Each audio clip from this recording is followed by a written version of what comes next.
Amigos y amigas de La Ventana Ciudadana, lo que a continuación ustedes van a encontrar es un resumen de lo medular de las exposiciones de cada uno de los panelistas ayer 11 de septiembre en nuestro foro panel Perspectivas culturales, sociales, humanas respecto de la vida en Chile, en América Latina y en el mundo, expuesta por nuestros colaboradores Paulina Astroza, Jean Simon, Marcos Moreno y Andrés Cruz. Cada uno de ellos intentó visualizar el futuro que el país, el mundo, la humanidad va a asistir en los próximos años o meses post pandemia. Quiero solicitarle a cada uno de ustedes que si quiere tener mayores luces respecto del pensamiento de nuestros expositores, ustedes pueden hacer las consultas en la propia página ahí bajo este video. También quiero dar explicaciones, justificaciones y disculpas por los problemas técnicos que son absolutamente de responsabilidad mía y producto de las fallas de internet. Quiero dar las gracias al equipo técnico, principalmente a Rodolfo Kohler, nuestro encargado de comunicaciones, y también a Mario y Joseph, nuestros administradores de laventanaciudadana.cl, quienes nos colaboraron en esta ocasión. Gracias a todos.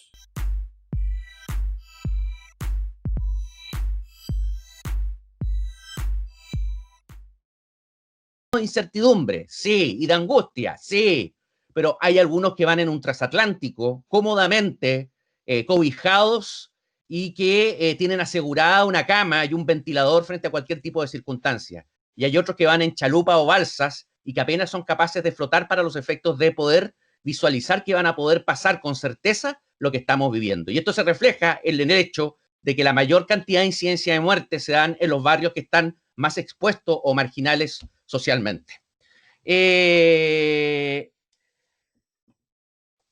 David Goddard señala que la gente de ninguna parte y la gente de algún lugar pueden ser identificadas fácilmente. El coronavirus nos ha unido a todos en un espacio común y esta vez la gente de ninguna parte parece estar buscando desesperadamente un lugar, pero vivir en el mismo mundo no es lo mismo que vivir en uno compartido o en uno justo. En tiempos normales, las élites tienen la capacidad de viajar. Y miren la paradoja, porque en tiempos de COVID tienen la capacidad para quedarse en casa. Hay críticas desmedidas hacia las personas que no cumplen con las cuarentenas. Irresponsables hay en todas partes. Pero la mayor cantidad de personas que nosotros vemos deambular en la vía pública es porque requieren ejercer una función para poder subsistir. Es fácil criticar estando cómodamente detrás de un computador como estamos ustedes, como estoy yo en estos momentos, sin tener necesidades que impliquen que tengo que salir de mi domicilio para los efectos de asegurarle un plato de comida a mi familia. Por lo tanto, ese tipo de circunstancias se han ido exacerbando a través de la pandemia. Otra preocupación que está sentada dentro de lo que se nos viene hacia el futuro es la democracia. Los ciudadanos en una democracia tienen el poder y el deber, a mi juicio, de votar. Podemos entonces también tener la posibilidad de debatir. Tenemos también la posibilidad de movernos, de unirnos, realizar acciones como colectivo. También es trascendente y clave que las personas puedan formar parte de una multitud, de un cuerpo común con capacidad para expresar la intensidad de su pasión política. Los mitines electorales que se nos vienen encima y las manifestaciones masivas dan a los ciudadanos un sentido de la pertenencia que la participación en las elecciones no confiere. La democracia no es solamente emitir un sufragio en una urna. La democracia es poder expresarnos. La democracia es poder formar parte de un otro, de un colectivo. La democracia es poder estar codo a codo marchando con el objeto de generar presión, de que nosotros alcemos de manera colectiva la voz para lograr justamente cambios trascendentes. No podemos dejar de reconocer que las grandes transformaciones del siglo XX fueron gracias justamente al poder de las multitudes. Y hoy en día, ese poder de las multitudes, con el distanciamiento físico, que muchos quieren que sea o se transforme en un distanciamiento social, está en riesgo. Cabe hacer presente, resulta que esta estas reuniones en las plazas públicas nunca van a poder ser reemplazadas por este denominado activismo en línea, que es incapaz de inyectar esa sensación de sentido y pertenencia tan característica de la política callejera. En su lugar, apenas se consigue activar un cinismo barato, es decir, vivir del like, del me gusta, como si eso fuera a transformar el mundo. Eso no es nada. La democracia es mucho más que emitir un sufragio. La democracia es participar, es autodeterminarse, tener posibilidades de expresarse en determinados ámbitos. La desaparición de las multitudes que puedan expresar con libertad su descontento y sus exigencias en las calles de las capitales occidentales diluye la barrera que existe entre una democracia liberal y otras democracias atrofiadas, que es lo que está permitiendo que se consume a través de este fenómeno pandémico.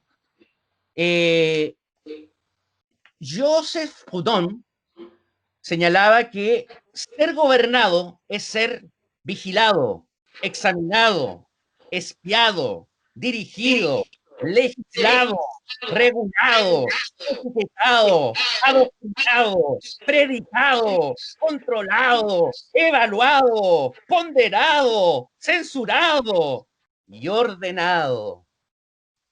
Tal vez Giorgio Agamben no esté lejos de señalar que con esto del estado de excepción, hoy se prolongó por 90 días más y está ocurriendo lo mismo en otras partes del mundo, lo que se está haciendo... Andrés, hablo hace rato, tiempo.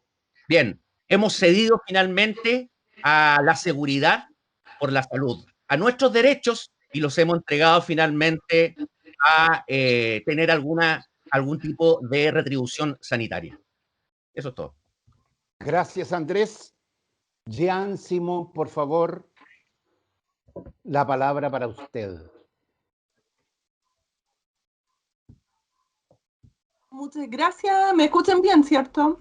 Sí, perfecto. Bueno, muchas gracias a Ventana Ciudadana y Juan Luis por la invitación a participar en el panel con todos. Yo armé mi presentación pensando justamente en la fecha que es hoy, que es el día de 11 de septiembre, y ese significado que tiene el 11 de septiembre tanto para Chile, para América Latina y para el mundo. Como los campamentos nazi de concentración, ¿cierto?, del siglo pasado, el 11 de septiembre, el golpe y la represión que siguió simboliza lo violento que pueden ser los seres humanos.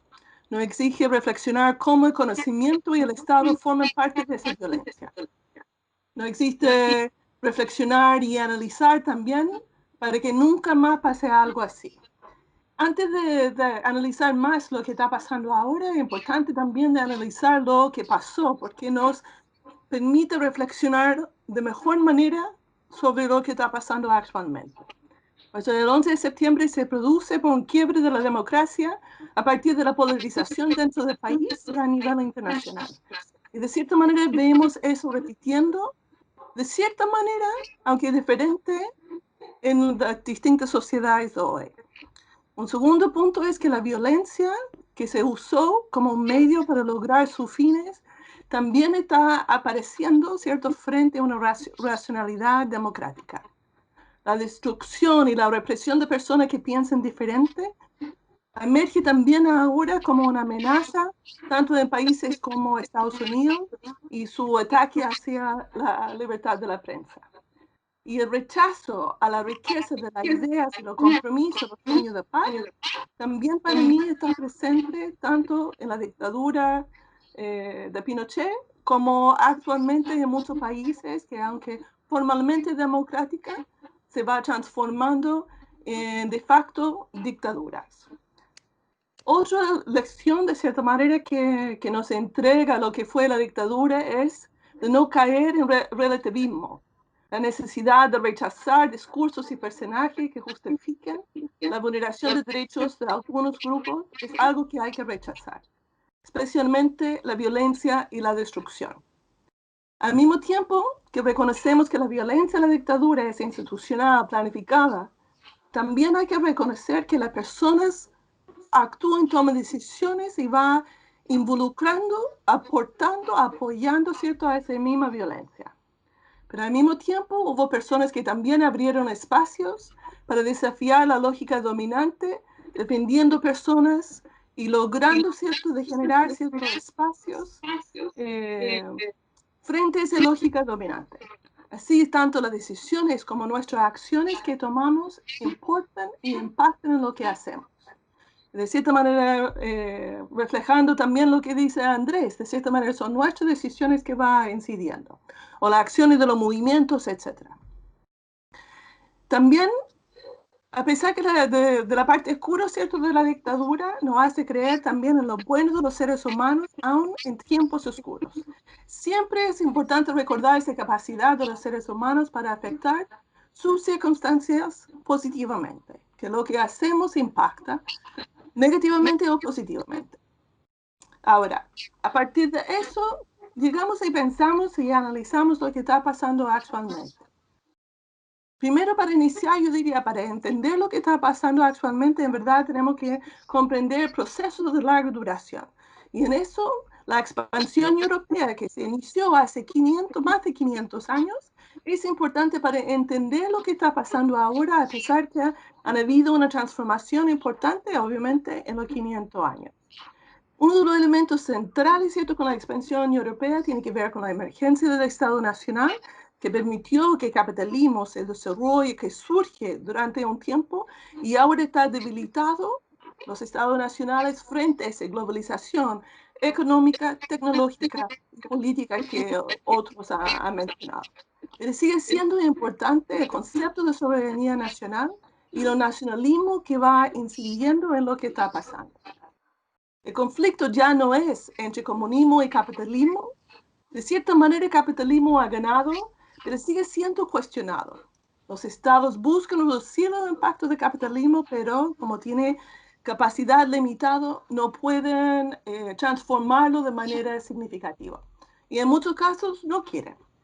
El conflicto tampoco es entre dictadura y democracia, sino es en la manera de gobernar, donde vemos un surgimiento de populismo, de nacionalismo, por sobre una racionalidad democrática basada en las ideas.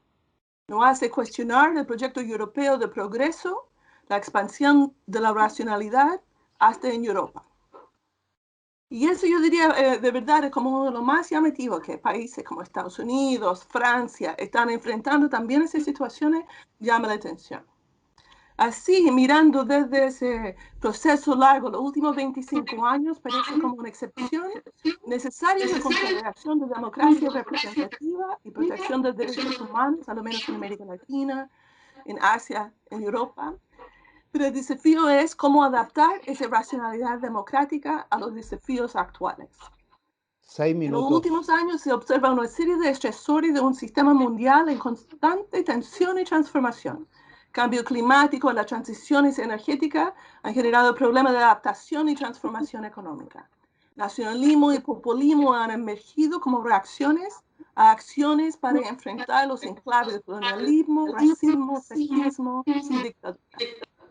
Pues de cierta manera uno ve un vaso medio vacío. Cuestionamiento de democracia liberal para responder a los problemas generados, emergencia de actores independientes, movimientos sociales que están en contra de la democracia representativa y el Estado de Derecho. Se fortalece comunicación carismática a través de las emociones, un cuestionamiento de la ciencia y la tecnocracia, incluyendo yo cuestiono la tecnocracia, solamente la tecnocracia. Se mantiene segregación espacial y cultural, rivalismo por sobre valores compartidos, burbujas de opiniones, de confianza, rabia y frustración. En la política, una lógica electoral y comunicativa domina sobre las ideas. Hay una tendencia hacia personalismo, manipulación de la información. Especialmente en Estados Unidos, como soy de allá, me recuerdo mucho la idea del discurso doble presente en la novela de 1984 de George Orwell. Ahora, la pandemia, y quizás en eso voy a chocar con nosotros, de ver la pandemia como el vaso medio lleno, ¿cierto? Como toda crisis, visibiliza la importancia del Estado y lo público. También visibiliza la importancia de un toma de decisión basado en conocimiento, comunicación efectiva y clara de los líderes o dirigentes, la importancia de generar confianza en nuestra institución y nuestras autoridades y nuestros co-ciudadanos. Visibiliza la falta de líderes transformacionales que piensan en el interés público y conocen los territorios y sus diversidades. Y me parece que el plebiscito que va acompañando abre un espacio para el debate sobre valores democráticos y lo público. Para Tiempo, Jean concluir, Simón. la persona hace su propia historia, pero no lo hace a su libre arbitrio. Para mirar hacia el futuro tenemos que comprender los procesos del pasado, los procesos históricos y tener claros los principios y valores centrales. Para mí son la dignidad humana, la solidaridad y el equilibrio. El desafío es actuar para defender esas ideas dentro del contexto actual. Muchas gracias. Gracias, Jean Simón. Invitamos entonces a sus 8 primeros minutos a Marco Moreno Pérez. Marco, adelante.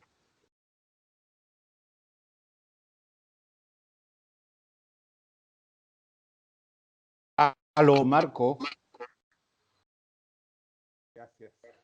Gracias a Luis que haya la necesidad de abrir a mirar más de está pasando en el país. Yo me pensaba desde cómo también mirar lo que está ocurriendo, perspectiva en particular.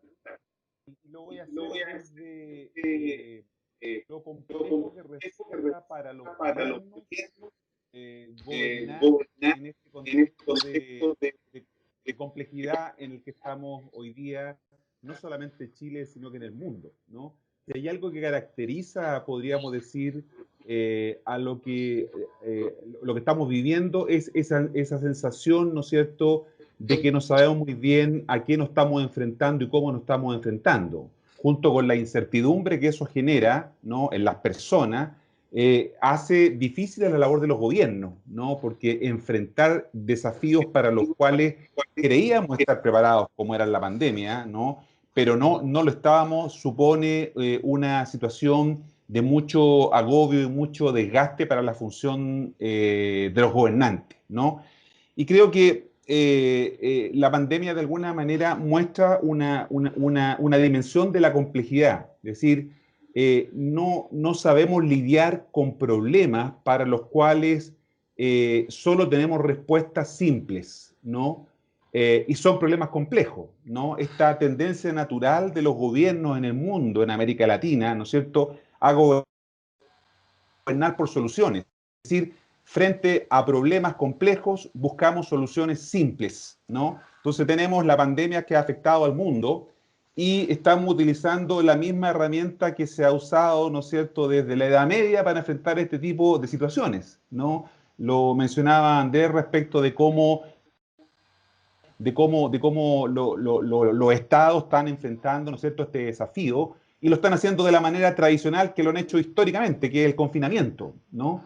Y eso supone entonces una solución simple a un problema complejo. La verdad es que los problemas complejos requieren soluciones, y eso es lo que no han estado haciendo nuestros gobiernos. Por eso que los gobiernos en general en el mundo, ¿no?, han sido tan duramente cuestionados en relación con la pandemia. Prácticamente ninguno ha salido, salvo si quisiéramos mencionar el caso de Nueva Zelanda, ¿no es cierto?, como el más paradigmático, o la Alemania de Merkel, podrían salvarse del escrutinio público respecto de la dificultad que se ha tenido, ¿no es cierto?, para ser efectivo en el combate a la pandemia, ¿no?, al coronavirus. Entonces, eso nos lleva a una primera cuestión respecto de los desafíos que significa gobernar la complejidad, ¿no?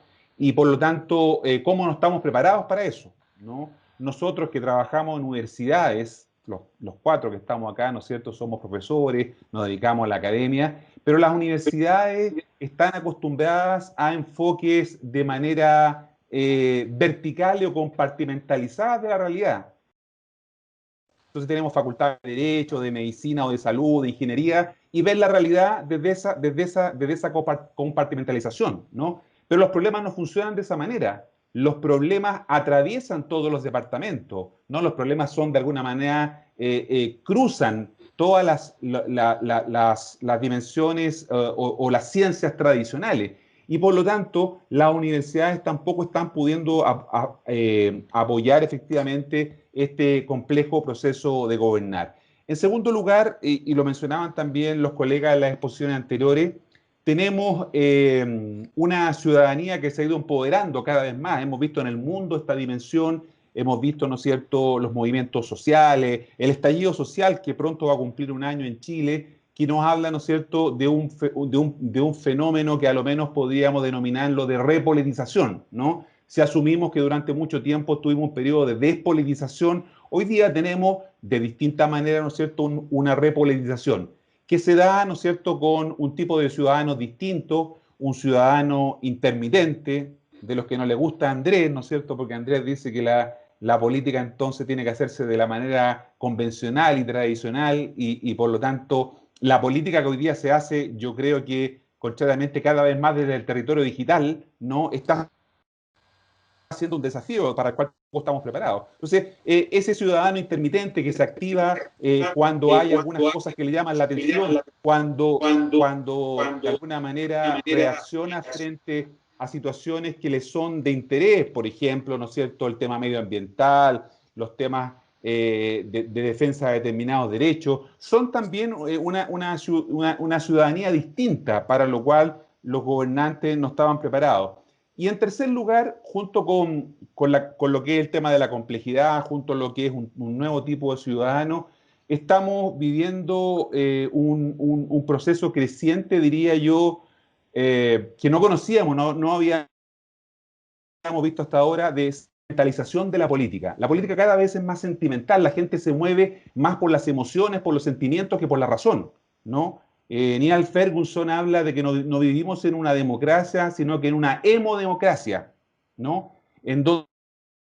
Donde las emociones, de alguna manera, están jugando un rol muy importante, ¿no? En donde lo estamos viendo hoy día en el plebiscito en Chile en relación a la apruebo y al rechazo, lo que está marcando y lo que está generando esa disputa fundamentalmente tiene que ver con un componente emocional. Entonces, frente a esos desafíos, los gobiernos no están preparados, no pueden responder adecuadamente y por eso el descrédito de los gobiernos en el mundo y en América Latina, ¿no?, que han estado sometidos fuertemente a esta situación. La única buena noticia, diría yo, y con esto ya voy terminando, la única buena noticia, de mi punto de vista, es la revalorización del Estado. No digo volver al estatismo del modelo del Estado de bienestar, del welfare state, sino que volver, ¿no es cierto?, o mirar al rol del Estado como un factor fundamental para poder enfrentar problemas que tienen que ver con esta complejidad creciente, que tienen que ver, ¿no es cierto?, como decía, con una ciudadanía mucho más empoderada y que tienen que ver con nuevas dimensiones de la política. Creo que esos elementos están a la base de esta conversación que tenemos que hacer, en donde evidentemente están introduciendo cada vez mayor grado de complejidad y de incertidumbre a la vida y a la gestión de los gobiernos. Gracias, Marco. En esta segunda vuelta con nuestros panelistas, me encantaría considerar algunos elementos como el siguiente.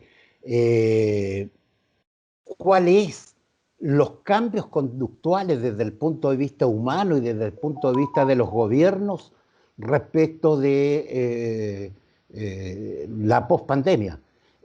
Tenemos un grupo considerable de intelectuales holandeses que hicieron un llamado a los gobiernos europeos planteando que el tema de hoy tiene que ver con un estilo de gobierno, con un estilo de administración en la cual el Estado tiene que cumplir un rol significativo y el desarrollo productivo debe volver a, señalan ellos, a una especie de crecimiento cero, que el tema es de distribución y no tiene que ver con crecimientos económicos, sino que la redistribución de los bienes y servicios que se producen en el mundo.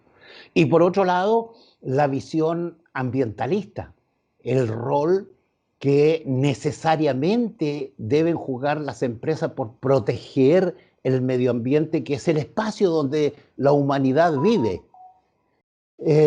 Segundo, este empoderamiento de las ciudadanías en distintos lugares del mundo solo tendrán posibilidad de real ejercicio en la medida en que los marcos predominantes de administración de los estados cambian. Y finalmente yo quiero que toquemos lo siguiente. La humanidad venía viviendo un periodo, un proceso en el cual el cristianismo jugaba un papel importante. Dada la crisis que distintos estamentos que se expresaban a través del cristianismo han venido teniendo crisis significativas, pareciera ser que hoy día hay una especie de, comillas, vergüenza respecto de un tema que tiene que ver con factores humanos, factores de ética, de moral, y al parecer va quedando fuera. Eso les planteo, estimados amigos, para que continuemos con la segunda ronda de opiniones. Paulina Astroza tiene la palabra y les recuerdo, después de esto intentaremos recoger las preguntas para trasladárselas a ustedes. Un sinsentido, porque hay que distribuir y lo que hay que distribuir es justamente lo que los países van produciendo. Ahora, lo que habría que ver es de qué manera los estados obtienen ese producto, si es que solamente se van a basar en un sistema extractivo, como es el caso de Chile, que fundamentalmente estamos viviendo de nuestros recursos naturales, y que no solamente estamos viviendo nuestros recursos naturales, sino que al mismo tiempo la distribución de los recursos no hay una buena distribución, y los índices de desigualdad en nuestro país, y así como en muchos países del mundo, son altísimos. Bueno, ahí tenemos un doble problema. Muchos hablan que lo que hay que hacer, en definitiva, es tener una estructura de desarrollo, no solamente de crecimiento, sino que desarrollo en sentido más amplio, y en el cual también haya una mayor inversión en ciencia, tecnología e innovación, en que tenemos que darle mayor valor agregado también a nuestras exportaciones, por ejemplo.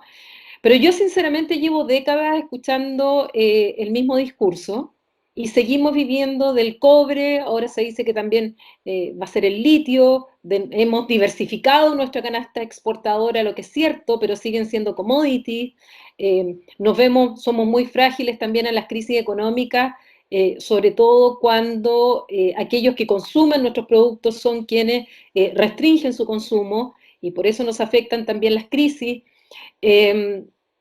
Entonces, es difícil el tema porque lo que está claro es que una de las causas del descontento al cual se han referido mis tres colegas y que se ha dado a nivel mundial, no solamente en Chile y no solamente en América Latina, lo podemos ver desde lo que está ocurriendo en ciudades como Beirut, que fue un 17 de octubre, de hecho, que partió su propio estallido social y se detuvo por la pandemia y ahora se ha retomado un poco debido a la explosión que hubo hace poco tiempo, pero también lo podíamos ver en otros países, tanto en el Magreb como en la propia Europa, en América Latina. Bueno, mucho de eso se explica justamente en los niveles de desigualdad. En el caso chileno, el PNUD ha hecho un estudio donde a pesar de que la desigualdad de ingreso venía mejorando un poco en Chile, La verdad es que hay otras dimensiones de la desigualdad que venían agravándose y que explican el descontento también de la ciudadanía, en el acceso a la salud, en el acceso a la educación y uno muy importante que es también la desigualdad de trato que hay en Chile. ¿Qué apellido uno tiene? ¿Dónde uno nació? ¿En qué colegio estudió? ¿Cuál es su círculo social? Marca mucho en el caso chileno. Entonces, esos son factores que también uno los va viendo en distintas dimensiones en otras partes. El descontento social en otros países está marcado por la corrupción, está marcado por el nepotismo, está marcado por una élite política que muchas veces está coludida con otros actores dentro de sus propios sistemas, que también han hecho que la ciudadanía, sobre todo la juventud, se haya levantado en revueltas en distintas partes del mundo, y que el año 2019, sobre todo desde septiembre en adelante, fue un periodo en el cual pudimos observar en distintas partes del mundo movimientos de este tipo, con distintas características, algunos patrones similares, pero también con características locales dependiendo del país al cual correspondía. Y evidentemente esto ha demostrado también una brecha, que ya lo mencionaba Andrés, una brecha muy grande entre la ciudadanía y las élites, y élite en general, pero principalmente las élites políticas. Y eso, la ciudadanía llega a un momento en que ya se cansa, en que el sistema de democracia representativa, eso que vayan cada cierto tiempo a votar y a elegir a una autoridad, ya no basta para asegurar una democracia realmente que satisfaga los intereses de los ciudadanos, donde se pide una democracia más participativa y deliberativa, en el cual la ciudadanía se sienta parte de la toma de decisiones, y eso en el caso chileno es muy claro, y evidentemente esta separación, bueno, es caldo de cultivo para los populismos, como aquí también se ha señalado, es muy fácil para algunos sectores dividir entre esta élite, por un lado corrupta y explotadora frente a un pueblo el cual se ve como virtuoso y además aparece este líder carismático que quiere representar además esa voluntad y, como lo decían aquí, a problemas complejos, soluciones simples, poner muros, cerrar las fronteras, echar a los inmigrantes. Bueno, surgen todas estas soluciones fáciles que en la práctica, y la pandemia lo está demostrando, justamente esas soluciones fáciles no son fáciles. Y eso ha dado también, ya ha planteado por un lado, aquí hay dos vertientes. Por un lado, la pandemia ha demostrado en algunos sectores los cuales los sistemas iliberales, como decía Andrés, han reforzado este miedo, como lo señalaba también Marco, las emociones, porque es normal tener miedo, es de la naturaleza humana que ante la incertidumbre y ante algo como la pandemia, la gente tenga miedo. Entonces se utiliza el miedo y muchas veces con intenciones políticas para restringir libertades, para aumentar el poder de los ejecutivos, de los presidentes, como está ocurriendo, ejemplo europeo, el caso de Hungría, que hace rato que está también gobernando vía decreto y restringiendo. 6 minutos. Acaban de cerrar el último medio de opositor en Hungría porque le quitaron ya la licencia pública. Entonces, se van restringiendo libertades civiles, libertades políticas, y la gente muchas veces lo acepta porque tiene miedo. Entonces el uso del miedo justamente para esto, pero al mismo tiempo la pandemia ha demostrado que esas soluciones que muchos populistas estaban dando, sencillamente hoy día se está demostrando que eran falsas. El hablar, los antivacunas, aquellos que estaban hablando el negacionismo del cambio climático, aquellos que partieron negando la gravedad de la pandemia, bueno, los efectos los estamos viendo hoy día, y muchos de ellos están perdiendo apoyo popular. Entonces, muchos partidos que venían en ascenso, partidos sobre todo populistas de extrema derecha, están hoy día en las encuestas marcando pérdida de apoyo en países que están gestionando de mejor manera la crisis. y esto lo vemos sobre todo en Europa. Angela Merkel, que estuvo casi a punto de que su gobierno estaba tambaleando, hoy día ha llegado incluso a un 75% de aprobación dentro de los alemanes, y eso demuestra también que la Alternativa para Alemania, que era el partido de ultraderecha y populista que pololea bastante con el neonazismo, bueno, hoy día ya está estancado y bajando incluso en algunas encuestas. No sabemos si esto va a seguir igual o no, pero ya nos está indicando más o menos hacia dónde va. Y para cerrar, bueno, evidentemente hay un tema ético, moral, que va mucho más allá del meramente religioso, porque pensemos también en algunos países el voto, si es cierto que por el lado católico han ido bajando el apoyo por lo que ha pasado en la Iglesia Católica sobre todo, en algunos lugares el voto evangélico es muy fuerte. Y muchos sectores y muchos también líderes se apoyan en ese voto. O sea, el gran ejemplo es Jair Bolsonaro en Brasil.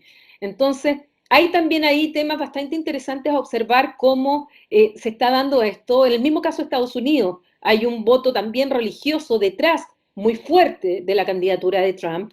Entonces, bueno, hay que ir analizando en cada uno de los países estas tendencias, pero ciertamente América Latina en esto, y tal como lo dijo Andrés, la pandemia a todos nos afecta, pero nos afecta de distinta manera, y está dejando al desnudo no solamente las desigualdades, sino que al mismo tiempo va a aumentar la desigualdad. El informe de la CEPAL es claro en esto, y eso es lamentablemente un escenario en el cual no veo en el corto tiempo soluciones o que el daño que se está causando tanto a la economía, al empleo, al bienestar de las familias, rápidamente se vaya a recobrar un cierto nivel y vamos a estar, sobre todo la población más vulnerable, mucho más frágil, mucho más desprotegida, y eso va a ser un problema en el corto tiempo. Gracias, don Juan Luis.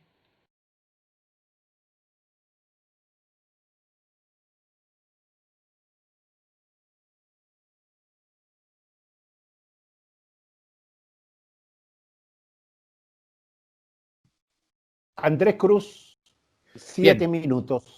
Bien, don Juan Luis, muchas gracias. Efectivamente, cuando uno lee los diarios, da la impresión que los migrantes ya constituyen una preocupación de segundo plano. Ya no está, al parecer desaparecieron prácticamente los migrantes en algunas partes como un problema. El calentamiento climático también ha desaparecido como un tema respecto del cual tenemos que hacernos cargo. La deforestación en las Amazonas, el pulmón del planeta, sigue siendo deforestado y parece que ya a nadie le preocupa este problema. En Yemen y Siria siguen habiendo guerras monstruosas. El Estado Islámico sigue ejerciendo control y acciones de discriminación violenta en distintos lugares dentro del contexto del fanatismo religioso. Esta pandemia, la verdad que es que nos ha ahorrado al parecer mucha lectura de noticias y todo gira en torno al crecimiento y a la epidemia. Y prácticamente, de hecho, si ustedes ven los medios de prensa de circulación oficial, ya prácticamente a nadie le interesa que se hayan muerto más de 11.000 chilenos como consecuencia de esta enfermedad, según las cifras oficiales y según el DEIS, 15.000 contando a los sospechosos. ¿A quién le importa eso? Prácticamente hemos naturalizado la muerte de las personas por la epidemia y estamos obnubilados con titulares del crecimiento económico y la forma en cómo vamos a enfrentar desde esta perspectiva la dinámica de lo que se nos viene hacia el futuro. Yo creo que eso no podemos silenciarlo. Efectivamente, cuando existe una crisis de estas características, los más golpeados económicamente terminan siendo aquellos que más sufren. Nuevamente, los que estamos en una situación o condiciones que tuvimos la posibilidad de educarnos en una universidad, raramente podemos estar expuestos a condiciones de estas características. Pero es una realidad respecto a la cual tenemos que hacernos cargo y el buenismo no nos va a servir. Es decir, si pretendamos crecer cero de aquí a mañana es algo sumamente complejo, porque estamos organizados y estructurados para los efectos de vivir en base a un sistema que crece económicamente. Y por lo tanto, para poder enfrentar eso, se requiere de deliberación, se requiere de diálogo, se requiere de espacio para establecer una transición que nos permite ir transformando. Pero efectivamente esa transformación yo creo que es importante. Y hay algo que quiero también señalar. Yo creo que en las redes sociales efectivamente han tenido un tremendo mérito. ¿Eh? Yo voy a insistir acá, don Marco, hay algo respecto a lo cual estoy de acuerdo con la teoría de la crisis, que me voy a hacer cargo en unos momentos más, pero respecto a las redes sociales yo creo que hay que tener mucho, mucho cuidado, porque la proliferación de la epidemia no ha sido única y exclusivamente desde el punto de vista de una enfermedad, sino que también nos ha contaminado desde el punto de vista ideológico y se ha aprovechado de las redes sociales con noticias falsas, teoría de las conspiraciones, paranoia y estallidos de racismo en distintas partes. Y una proliferación de ruido en las redes sociales con muchos datos que la mente humana no es capaz de procesar. Y finalmente la mentira tiene un tremendo espacio para los efectos de poder desenvolverse de manera prístina.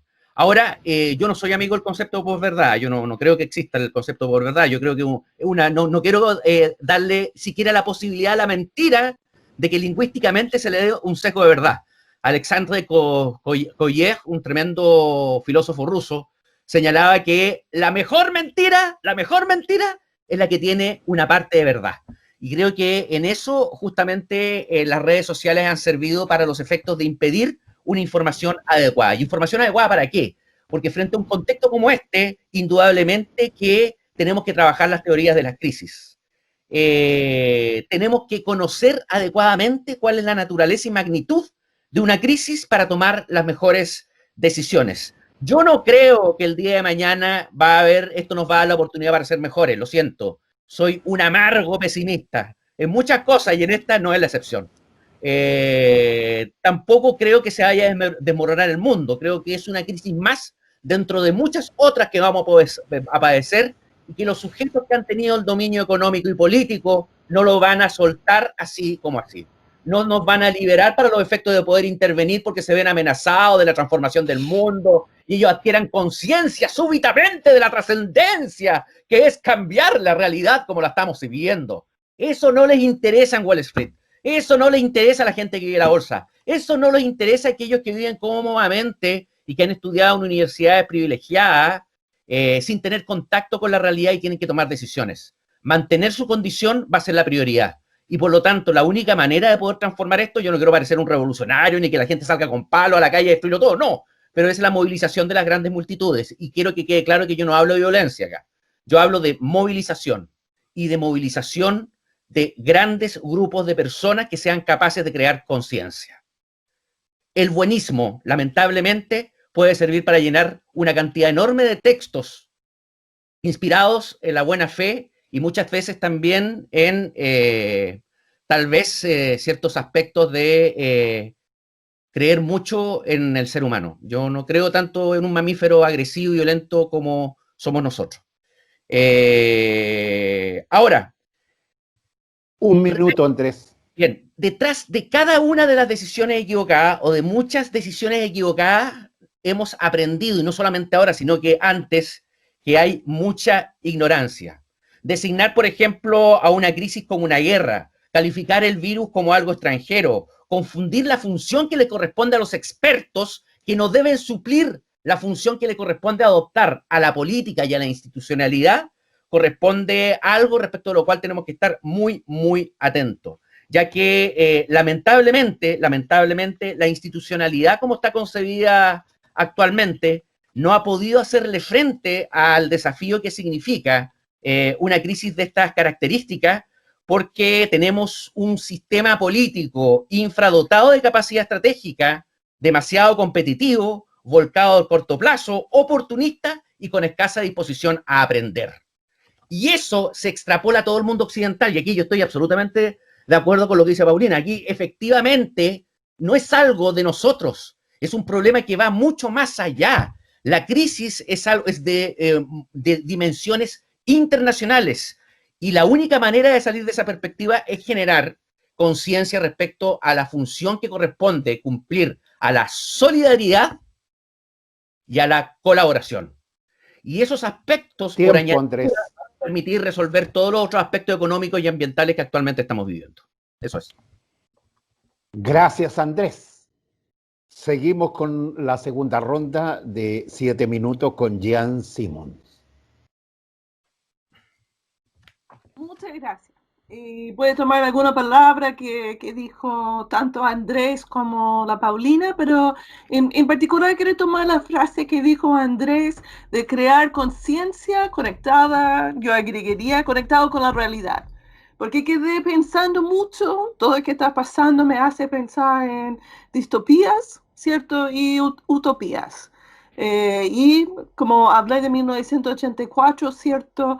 Esa desconexión donde tenemos un voz que va hablando de cómo es el mundo. Me recuerdo mucho de cómo Trump va planteando, visibilizando que no es un problema, como si uno puede hablar de la pandemia como una guerra, pero es aún más grave cuando las autoridades utilizan su posición para no generar pánico, pero planteando una mentira, ¿cierto? Como eso va a generar mayor inestabilidad en el tiempo. Pero por lo mismo yo encuentro que la gente, las personas en general, los pueblos, si quiere decir, van a ir cuestionando en la medida de lo posible. Igual, yo encuentro que hay que poner mucha atención al caso de Estados Unidos relacionado con la división de los medios de comunicación en como dos bandas, como eso tenemos cómo se va informando a Fox News y cómo se va informando CNN y las otras noticias. Porque ¿qué va pasando? Es que uno va escuchando en las posiciones de la ciudadanía o distintos ciudadanos votantes dentro del contexto una visión muy diferente de la misma realidad. Y ese es donde cuando hablamos, yo no hablaría necesariamente de unidad nacional, pero sí es importante que haya una comprensión común de cuáles son los principales problemas y cómo se va a ir abordando. Y ese es donde es importante la colaboración, la comunicación, basado, ¿cierto?, en conocimiento. Yo mencioné el tema de la tecnocracia. La tecnocracia, yo diría especialmente en Chile, por la tecnocracia y su asociación, principalmente con la dictadura y con economistas, ha generado muchos de los problemas que tenemos hoy día, ¿cierto? En Chile, asociado con los AFP y uno asociado con el sueldo mínimo, la situación de los trabajadores, etc. Pero al mismo tiempo se requiere conocimiento en términos de pandemia, en términos de enfrentar cambio climático. Queremos ingresar ese tipo de conocimiento. Y no puede ser una cosa que solamente una vez en cuando, sino tiene que generar estructuras que permiten comunicar, analizar, diseñar desde distintas perspectivas. Sin eso, yo comparto lo que dijo Marco en su presentación, que el gobierno no va a ser, el gobierno, el Estado no va a ser efectivo, no puede gobernar bien si no tiene conocimiento. Como no puede gobernar bien, va a generar desconfianza y se va a generar un círculo vicioso que va a ser difícil salir. Y en ese contexto, comparto que la inestabilidad va a quedar presente. La pandemia va a fortalecer el control estatal del territorio, como eso va a generar aún más resistencia, yo diría en Chile, pero en muchos países. Habrá mayor control de la frontera, regulación y vigilancia de la vida de las personas, ¿cierto? En el nombre de trazamiento frente a un contagio.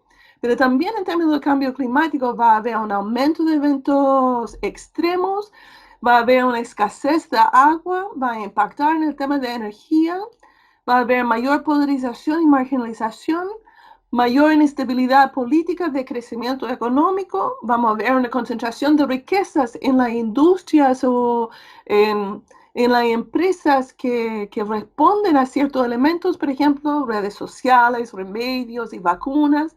Y uno puede imaginar ese mundo como separando, polarizando aún más, que fue justamente el punto de entrada de mi primera intervención.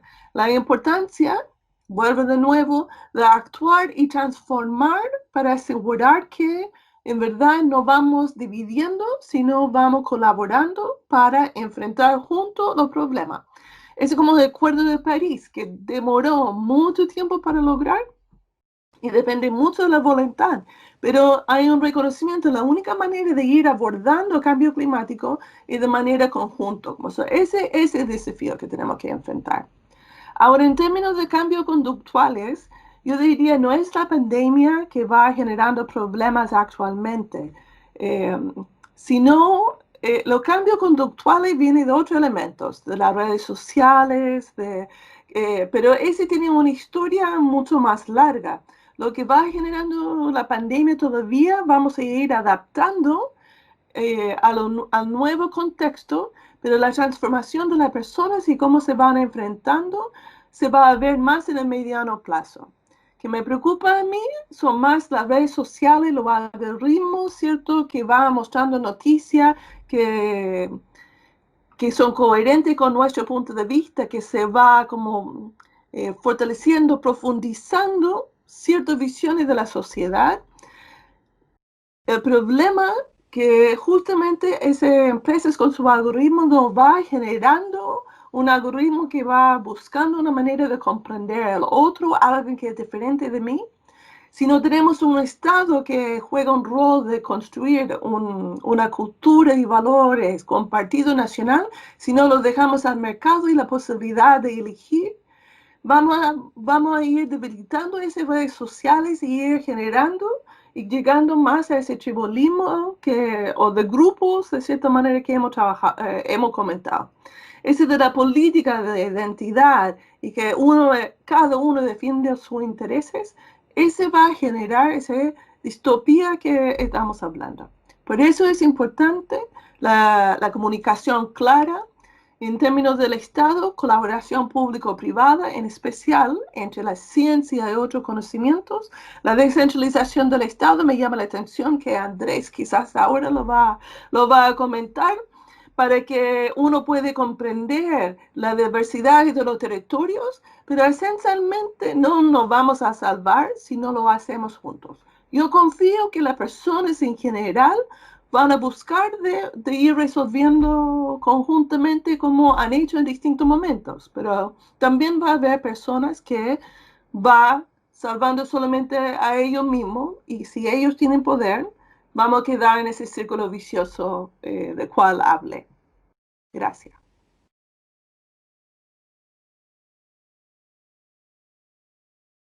Otra vez, ¿no es cierto? Es una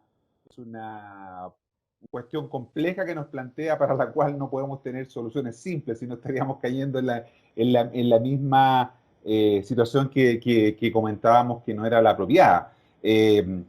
Creo que todos estos elementos, la economía, ¿no? La política, las relaciones internacionales, están en un periodo de nuevamente, ¿no es cierto?, de recomposición de esas piezas. Creo que todavía nada de eso está debidamente asentado, ¿no? Estamos viviendo la pospandemia, ¿no? En América Latina estamos empezando en varios de los países a comenzar el proceso de desescalada que los europeos, como decía Paulina, nos llevan ventaja.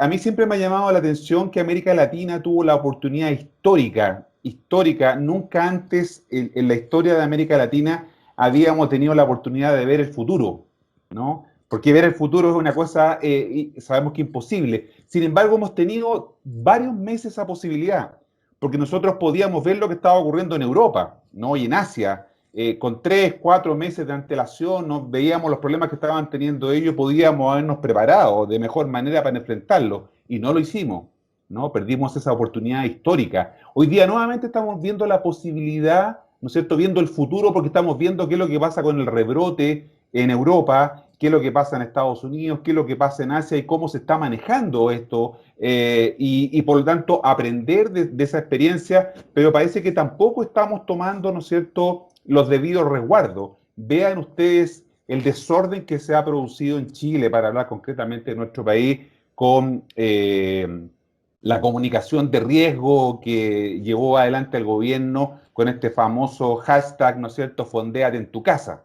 ¿no? Que el The Clinic sacaba una portada, ¿no es cierto?, que hacía una verdadera ridiculización ¿no es cierto?, de la estrategia del gobierno. Entonces, digo que estamos desaprovechando esa oportunidad histórica de ver lo que está ocurriendo en el mundo, y en esto tiene que ver, ¿no sé, esto tiene que ver con lo que planteaba Juan Luis respecto de la economía, del crecimiento, de cómo se manejan esas variables para poder aplicar a la América Latina. Pero no estamos aprendiendo nada de eso, y a mí eso es lo que me desconcierta, ¿no? De que por qué nuestros gobiernos no están enfrentando adecuadamente eso.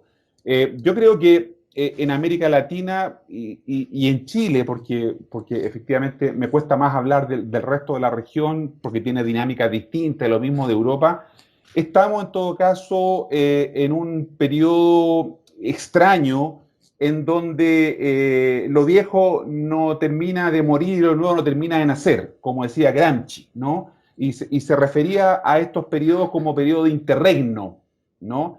En donde algunos dicen, en el caso de Chile, estamos terminando una larga transición de 30 años, ¿no es cierto? El candidato o el alcalde Joaquín Lavín dijo que él iba a ser el próximo candidato, el próximo presidente de una nueva etapa de la historia de Chile, porque con él o con Piñera se acaba, ¿no es cierto?, un ciclo de la historia de Chile, este ciclo que duró 30 años, y entraríamos en una nueva fase. Bueno, no importa mucho si vamos a entrar a una u otra fase. Lo importante es reconocer que estamos en un periodo de incertidumbre, ¿no? En Chile tengamos una nueva constitución, sabemos que ese proceso va a tomar todavía un tiempo por delante, y cuando se complete, aún así, aunque tengamos una nueva constitución que sea aprobada en el plebiscito de salida, primero hay que realizar este plebiscito de entrada, que todavía muchos siguen dudando que se puede hacer. Pero más allá de eso, tampoco va a cambiar en ese exacto minuto. Cuando se promulgue la nueva constitución, el país va a ser un país distinto a partir de ese minuto, ¿no? Porque las cosas en la historia sabemos que no ocurren de esa manera tan taxativa. Entonces, eso hace que las personas, los ciudadanos, quienes nos están viendo hoy día, ¿no es cierto?, en esta transmisión telemática, entiendan que lo que se viene es un periodo todavía de mayor incertidumbre, ¿no? En donde las cosas no van a estar claras como pensábamos, ni las respuestas van a ser, ¿no es cierto?, las precisas. Porque justamente ha pasado eso, cuando teníamos claras las respuestas, nos cambiaron las preguntas, ¿no? Y hoy día tenemos esa dificultad, que creíamos que estábamos avanzando en una determinada dirección, pero llegó la pandemia, ¿no es cierto?, y eso cambió por completo la manera en que estamos enfrentando este desafío. Yo coincido también con Andrés, tengo la misma percepción por lo que yo he visto en la calle cuando he salido aquí en Santiago, a los que nos están siguiendo acá, yo estoy en este minuto en la ciudad de Santiago, siento que la gente no ha cambiado nada, ¿no? Siento que esto que decían que íbamos a salir mejor de este periodo, que la gente iba a ser distinta, iba a haber más cooperación, más relaciones sociales, nada de eso ha ocurrido. Y nuevamente, ¿no es cierto?, el individualismo, nuevamente digamos, defender el interés particular de cada uno se impone sobre lo colectivo, ¿no?, que quisiéramos que fuera algo distinto. Entonces, yo, digamos, si bien es cierto, podría coincidir en que cuesta imaginarse lo que va a venir, ¿no?, y cómo va a ser, porque, insisto, estamos en ese periodo raro, es como el momento en que no termina de anochecer y empieza a amanecer, ¿no? Ese momento exacto, en ese momento estamos viviendo, en ese momento siento yo que estoy, ¿no?, en un momento de mucha incertidumbre, y nosotros que de alguna manera a veces se nos pide que tratemos de dar pistas, claridad respecto de lo que va a ocurrir, la verdad que tampoco lo podemos hacer. Nosotros, los que estamos aquí, somos académicos y en realidad sabemos más hacer preguntas que tener respuestas, ¿no? Esa es nuestra función, a eso nos dedicamos fundamentalmente, a hacernos preguntas, y cuesta entonces tener respuestas. Por eso que cuando Juan Luis abre la ventana, ¿no?, para que nosotros tratemos de dar algunas explicaciones, no es fácil, porque estos elementos van cambiando y tienen una dinámica que día a día, ¿no es cierto?, las cosas hacen difícil de poder establecer con claridad qué es lo que va a ocurrir, cómo vamos a poder tener cómo vamos a poder fijar una tendencia, ¿no? Esto que Bauman llamaba, ¿no es cierto?, la sociedad líquida, de alguna manera lo expresa con mucha claridad. Eso es lo que estamos teniendo. Entonces, yo no quisiera ser pesimista con quienes nos están escuchando, nos están viendo en este minuto, pero sí, no quiero ser pesimista, pero sí debo ser realista, en el sentido de que se vienen momentos difíciles. Lo decían mis colegas, bueno, hemos tenido otros momentos difíciles a lo largo de la historia de la humanidad. No hemos tenido guerra, hemos tenido enfrentamientos, por supuesto, ¿no? Y cada sociedad le toca en algún momento. Ahora nos tocó a nosotros, ¿no? A quienes nos están viendo. Hace 47 años, ¿no es cierto?, como decía Jane, le tocó a una sociedad un golpe brutal, como fue el quiebre, ¿no es cierto?, del Estado de Derecho en Chile producto de un golpe de Estado. O hace 20 años, ¿no es cierto?, con el atentado de las Torres Gemelas. En fin, a cada sociedad le toca un momento determinado y a nosotros nos tocó ahora. A algunos, yo que soy de los más viejos, a lo mejor que estoy acá, me ha tocado varias veces, porque me tocó también el quiebre de la democracia, me tocó vivir una dictadura, y por lo tanto, esa realidad la hemos estado viviendo. Lo que pasa es que hoy día pensábamos que estábamos mejor preparados y que nada de esto iba a ocurrir. Eso nos lleva entonces a esta sensación de incertidumbre que creo que tenemos que comenzar a lidiar con ella, tenemos que vivir con eso, no tenemos que meterlo debajo de la alfombra, porque a las personas no nos gustan, a las personas naturalmente no nos gustan los conflictos, tratamos de eludir los conflictos, y los chilenos, James es la excepción acá, ¿no es cierto? Los chilenos somos muy buenos para eludir los conflictos, para no enfrentarlos, para no hablar de frente, para no decir las cosas. Esa es una característica que tenemos las chilenas y los chilenos. Por tanto, esa situación nos hace, ¿no es cierto?, estar hoy día en un momento complejo, pero a la vez un momento muy significativo, porque tenemos la oportunidad, ¿no? Abrir la ventana, como lo está haciendo Juan Luis con nosotros hoy día, permite que entre aire fresco, que entre nuevas energías, que entre, ¿no es cierto?, nuevas ideas, y creo que de alguna manera, por lo menos hay que estar optimistas de que eso va a ser posible, aunque nos demoremos un tiempo como sociedad, nos va a tocar enfrentar este desafío. Como decía Paulina, además, mientras no tengamos vacuna, este problema y el retroceso que hemos visto en relación con los avances que tenían en la vacuna, especialmente la que estaban desarrollando en Oxford, lamentable retroceso, nos hace tener que volver a indicar, ¿no es cierto?, esta idea del necesario realismo que tenemos que tener para enfrentar este complejo desafío que tenemos como sociedad y que nos tocó, como les toca muchas veces a distintas sociedades a lo largo de la historia. Eso, Juan Luis.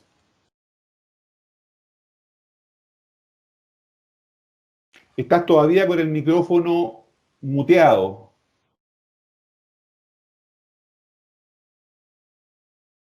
No, sigue muteado. Tienes que desmutear tu teléfono. Ahí sí.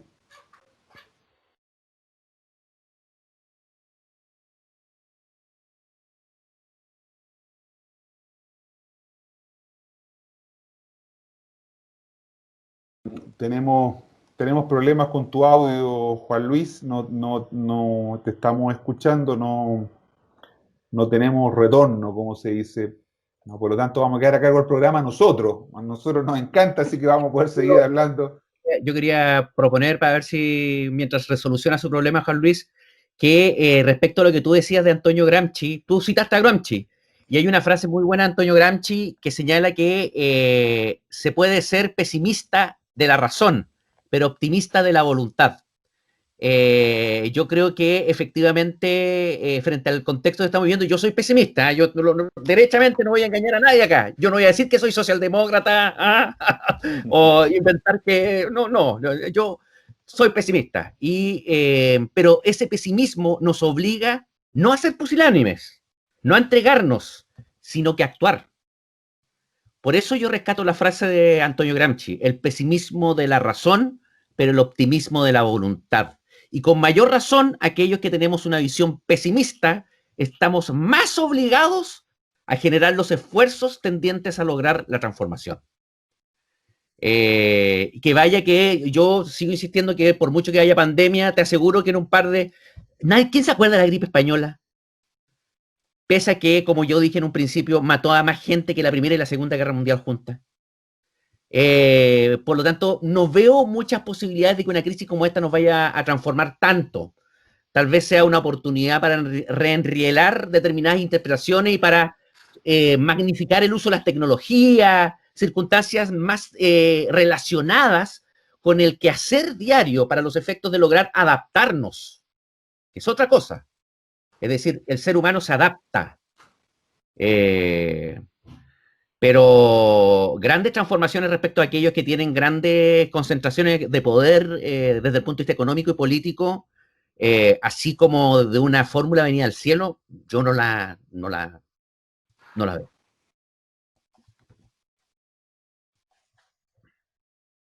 Yo comparto lo que dice Andrés. Yo también soy pesimista, a pesar que... Un programa de radio, ¿eh? Sí.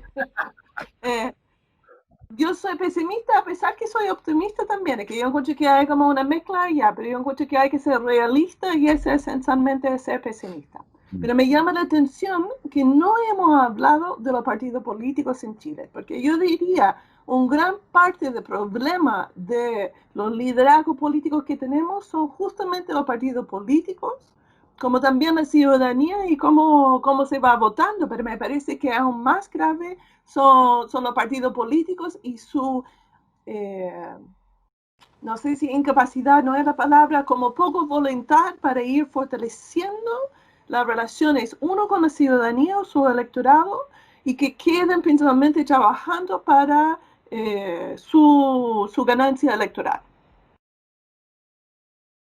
A ver, en ese sentido, tal vez voy a ser la más optimista del grupo, ¿ah? Qué bueno. Solo para darle la contra a Andrés Cruz. Está bien. Estoy acostumbrado a hacer vocación de perdedor. No, a ver, en el sentido que las crisis, las incertidumbres, también generan oportunidades. O sea, indudablemente de las crisis se generan oportunidades. Lo importante aquí es ser lo suficientemente inteligente, sobre todo aquellos que toman las decisiones, de tomar aquellas oportunidades y transformarlas en algo productivo, en algo bueno, ya sea para sí mismos o ya sea, ojalá, para la sociedad. Porque uno también, tú dices, Andrés, que las personas nos adaptamos, y es cierto. O sea, en la historia de la humanidad nos hemos tenido que ir adaptando a los distintos cambios que se van sufriendo. Entonces, quisiera pensar, y esto tal vez sea más un deseo que un análisis, que justamente las estructuras en las cuales, yo estoy pensando en el ámbito internacional, en el cual se ha afirmado el mundo desde el 45 en adelante, van a sufrir transformaciones. Y estas transformaciones tal vez van a tener que ir más de lo micro a pensar en una estructura global. Tal vez vayan de pequeñas colaboraciones que sí ocurren, y esas colaboraciones muchas veces no salen en los medios. Entonces, por ejemplo, van surgiendo nuevos actores en el ámbito internacional, en el cual sí están trabajando por una mayor colaboración, por ejemplo, en los tiempos de la pandemia, para buscar una vacuna y que esa vacuna sea accesible a todo el mundo. Y eso muchas veces no tiene tanta prensa como sí tiene la prensa de aquellos de Trump, que quiso comprar a los investigadores alemanes que estaban trabajando en la vacuna, o que ya invirtió no sé cuánto y que primero las vacunas va a ser para Estados Unidos y no para el resto. Y no se habla de las 114 otras vacunas que se está trabajando, y algunas de ellas incluso con fondos que son para que esas vacunas lleguen a todo el mundo. Entonces, esos son situaciones de colaboración que están surgiendo. Segundo ejemplo, hay mucha colaboración que tal vez no se está dando entre los estados, pero sí se está dando a nivel subestatal, entre regiones, entre ciudades, entre ciudades fronterizas sobre todo. Y lo conversaba el otro día con un colega argentino, en que justamente a lo mejor a nivel estatal nos demoramos mucho, pero resulta que se acaba de celebrar un acuerdo de cooperación entre agencias de cooperación entre Chile y Argentina, que es muy ambiciosa y antes no la teníamos. Entonces, sí veo pequeños casos, bueno, el caso de la Unión Europea, que casi se vieron en el precipicio, tuvieron que hacer el esfuerzo de llegar a un acuerdo y poner encima de la mesa trillones de euros que la crisis del euro no lo había provocado, lo provocó esta crisis. Y tuvieron que ceder, negociar y ceder. Y ahí se vieron enfrentados los países llamados frugales, que eran los más apretados con la plata, con los del sur, y tuvieron, y se habla del plan Marshall sin Marshall, pero no solamente es el plan Marshall sin los Estados Unidos, sino que además es no sé cuántas veces más el dinero que se puso en su momento en el plan Marshall de la recuperación económica en Europa. Y ahora lo están haciendo y con dinero de los propios europeos y con mutualización de la deuda, cosa que Merkel no había querido durante mucho tiempo, y ahora ante la catástrofe que implica este impacto, lo están haciendo y están ayudando directamente desde los que no tienen empleo a la población vulnerable, a los desempleados. Eso no se había visto antes.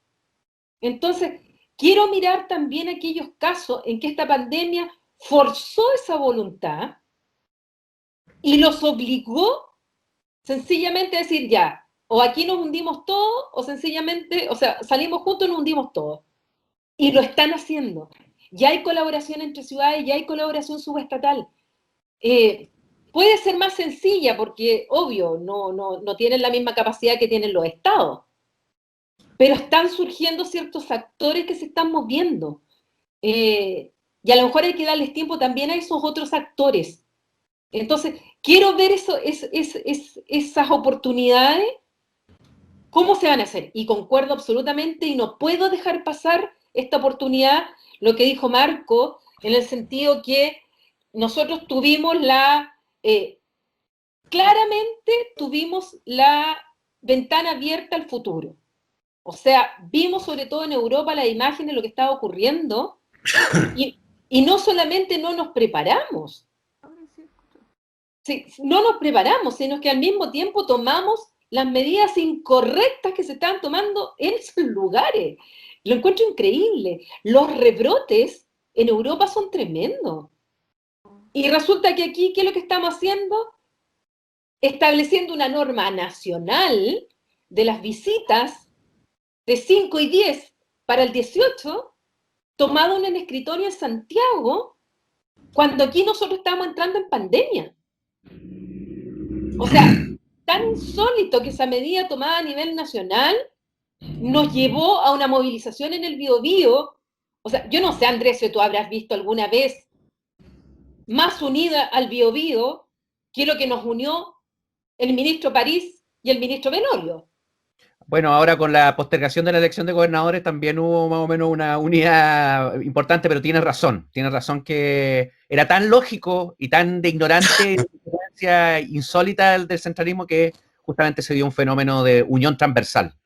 No, y además, súper interesante, porque aparte de unión transversal, vimos a un intendente que es el enviado del gobierno central, desafiando al gobierno central. Paulina, Andrés. Sí. ¿Sí? ¿Aló? Mira, yo creo que sí han habido cambios conductuales en los estados, sobre todo en Europa.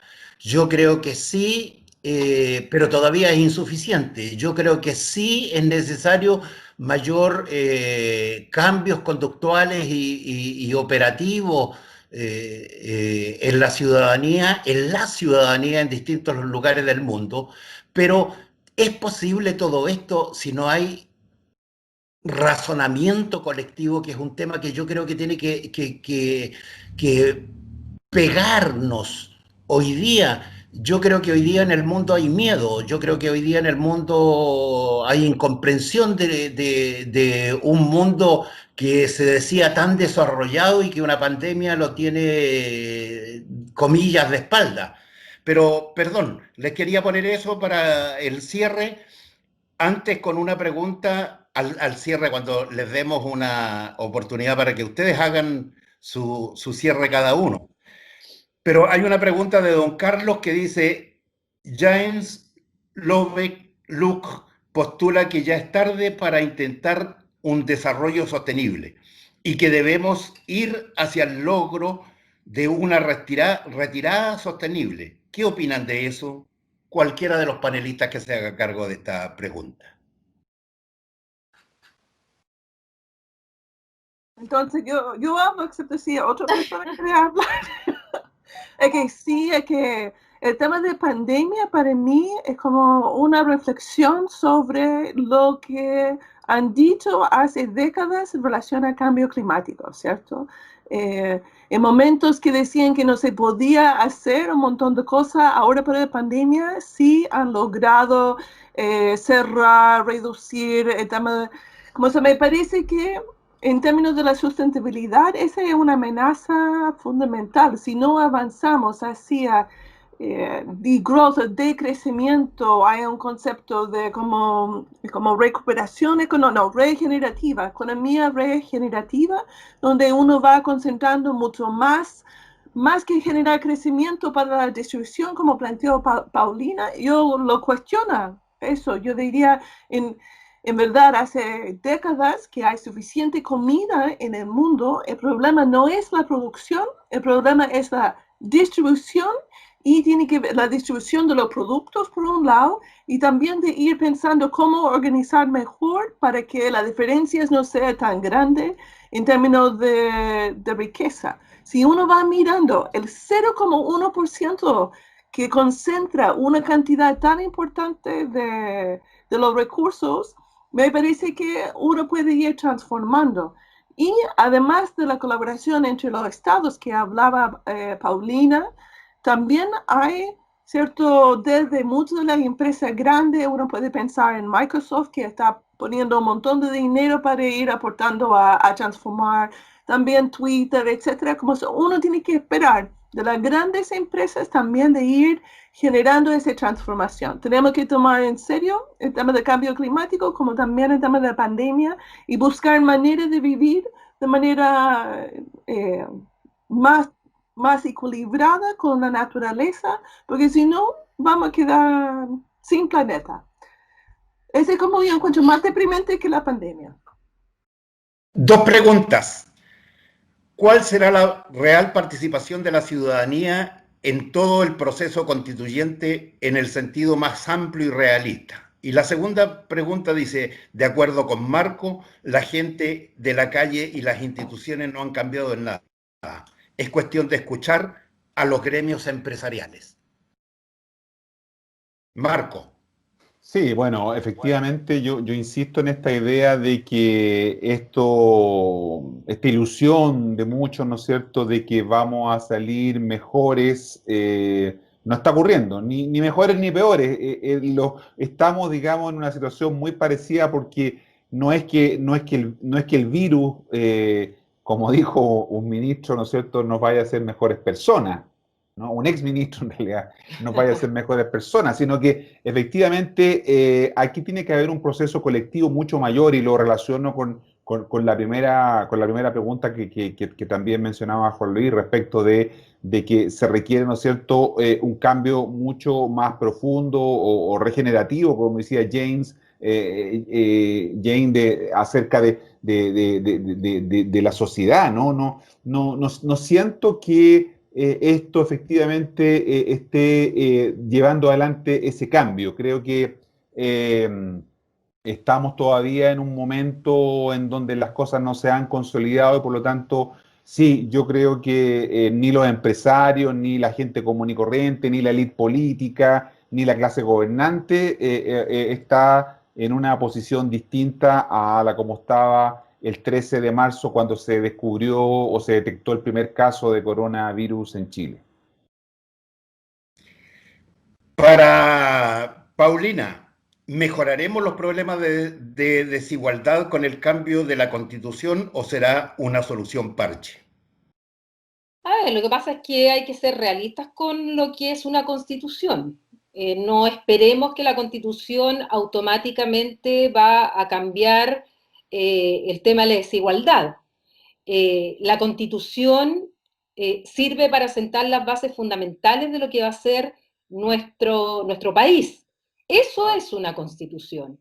Y en esa Constitución podremos establecer bases que permitan un modelo, un tipo de Estado que tienda a una mayor distribución, por ejemplo, pero eso no va a ser la Constitución. Podrá establecerse los principios de la Constitución, que después va a haber que desarrollarlos a través de la legislación, de las leyes. Entonces, yo siento a veces que hay demasiada expectativa respecto de lo que va a surgir de la Constitución, porque tanto la campaña del apruebo como el rechazo hablan de la Constitución ya sea como la panacea, como que todo se va a mejorar cambiando la Constitución, o como el caos, que todo se va a echar a perder si cambiamos la Constitución. Yo creo que ambos extremos no están diciendo la verdad, porque la Constitución tiene una función, una finalidad, de la cual no tenemos que poner ahí todas las expectativas. Además que la Constitución, lo que es interesante es que esto es un proceso constituyente, y hacia la pregunta de la participación de la gente. Es muy importante cuánto participemos nosotros, tanto en ir a votar, como en elegir después, si es que probablemente gane el apruebo, de elegir a los constituyentes.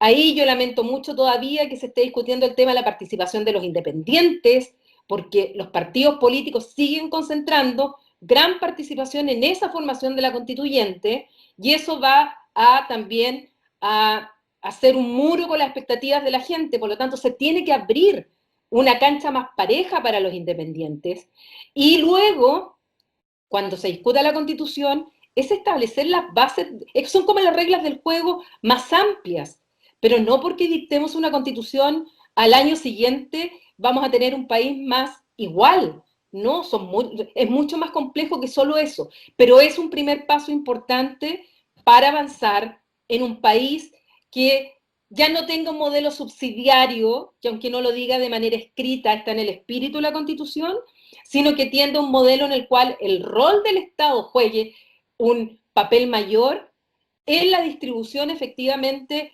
de la riqueza y distribución del poder. Para que es muy Andrés, importante. Creo que si esta sociedad no da un golpe de timón, como sea, no podremos evitar la caída al precipicio de la catarata. Siempre en periodo de general de crisis hay espacios de pesimismo. Yo insisto, voy a volver a reiterar con vigor que podemos ser pesimistas de la razón, pero optimistas de la voluntad, por cuanto indudablemente que estamos en una situación de confusión, estamos en una situación en la que no tenemos, como muy bien dijimos durante el panel, las respuestas, sino que estamos en el proceso de elaborar las preguntas. Y tal vez el proceso de elaborar las preguntas es lo más importante, es lo más importante. Yo creo que no hay que ser, no nos vamos a caer a ningún despeñadero. Creo que depende de las opciones que vayamos tomando, la dirección que vamos a ir teniendo hacia el futuro. Pero periodos como este, históricamente, como sociedad, como humanidad, hemos tenido muchísimo. Gracias, Andrés. Mira, quiero yo entregarle un pequeño razonamiento en la perspectiva de que ustedes hagan, cada uno de ustedes, 3-4 minutos para el cierre de esta actividad que hemos tenido durante esta tarde. Y tiene que ver con lo siguiente. Yo tengo la sensación de que el problema fundamental radica en quién y cómo administra las economías de los países y del mundo. Porque la economía somete a las personas. Una expresión fundamental de esto tiene que ver con que yo siento que el neoliberalismo no ha sido solo una teoría económica que se ha impuesto en Chile y en el mundo, sino que ha sido una teoría que tras de sí está la expresión filosófica, social, cultural, que nos ha ido modificando el modo de razonar o el modo de no razonar de los individuos y que solo actúan en función de las emociones y de las tentaciones.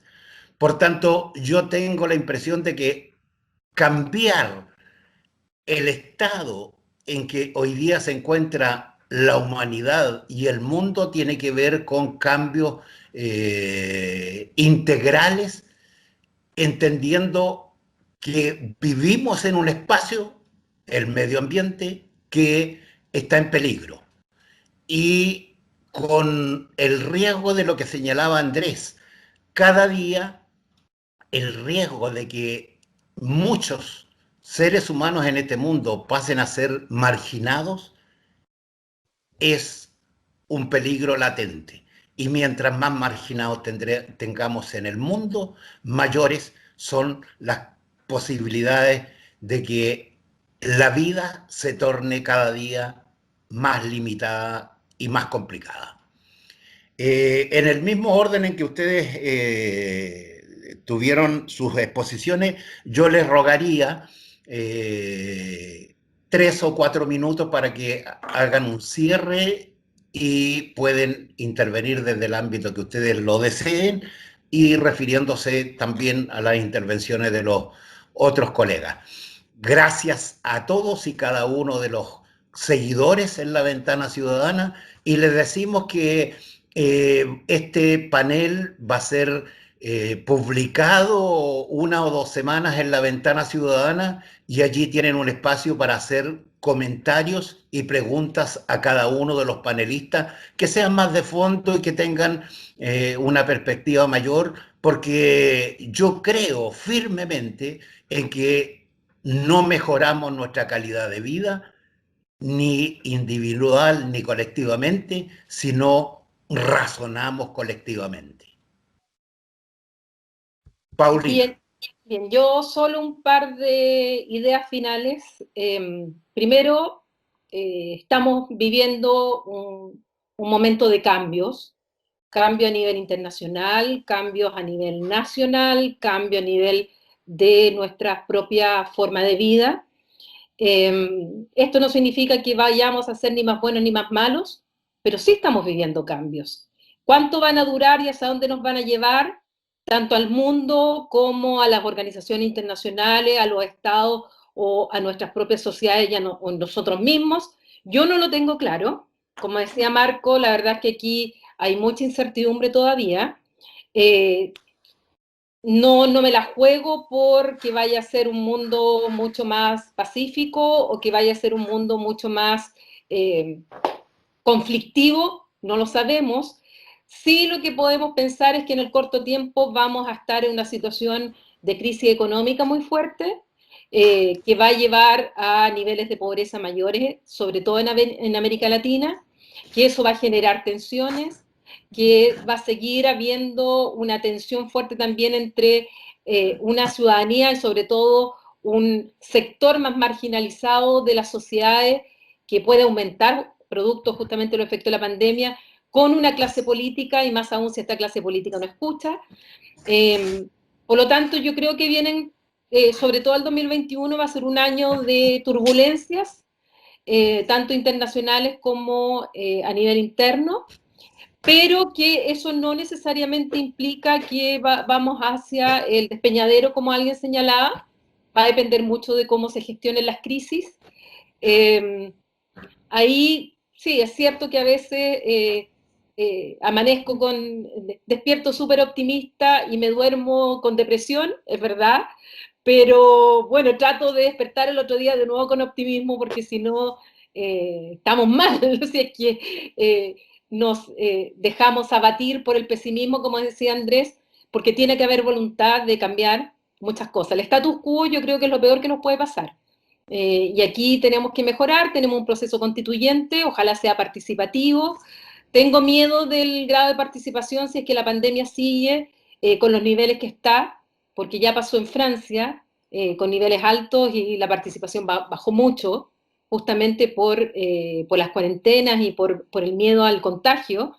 Pero bueno, hay que ir paso a paso y viendo cómo se va dando la situación, pero ojalá que logremos, como dije en un momento, aprovechar las oportunidades y tratar que nuestras autoridades cometan los menores errores posibles, y más aún los autogoles, porque ya de eso estamos un poquito cansados. Es momento ya de tomar el timón y buscar una mejor salida a la crisis, porque también nos merecemos como sociedad tener una salida a la crisis del tipo pacífico y con esperanza también con un proceso constituyente que se nos está abriendo.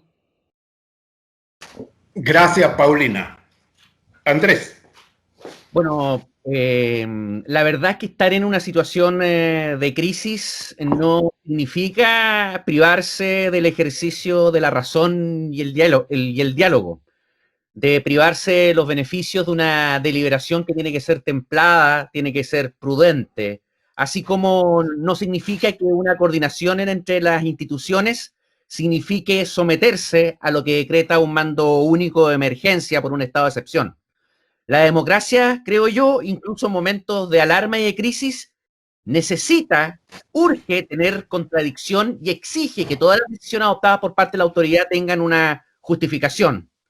El pluralismo no es solamente una exigencia que puede encontrarse en algún tipo de norma jurídica, sino que es un principio necesariamente de racionalidad. Una democracia le debe a los críticos tanto como a los gobernantes. Si se genera en un contexto de confianza mínima, el saber distribuido y el poder descentralizado no son impedimento para la toma de decisiones, sino que son un procedimiento destinado a minimizar los errores. Las situaciones de crisis o de alarma no pueden suspender el pluralismo, tal vez morigerar su dimensión competitiva. Y sería un error que las urgencias del momento nos lleven a impedir o trabar los contrastes o el intercambio de puntos de vista y de competencias. Es grave que alguien confunda tener el mando con tener la razón, que son cosas absolutamente diferentes, más aún en un ámbito en el que nadie, ni siquiera los expertos, los que se dicen expertos, que han proliferado de manera extraordinaria, sabe muy bien qué significa y qué es lo que viene hacia adelante.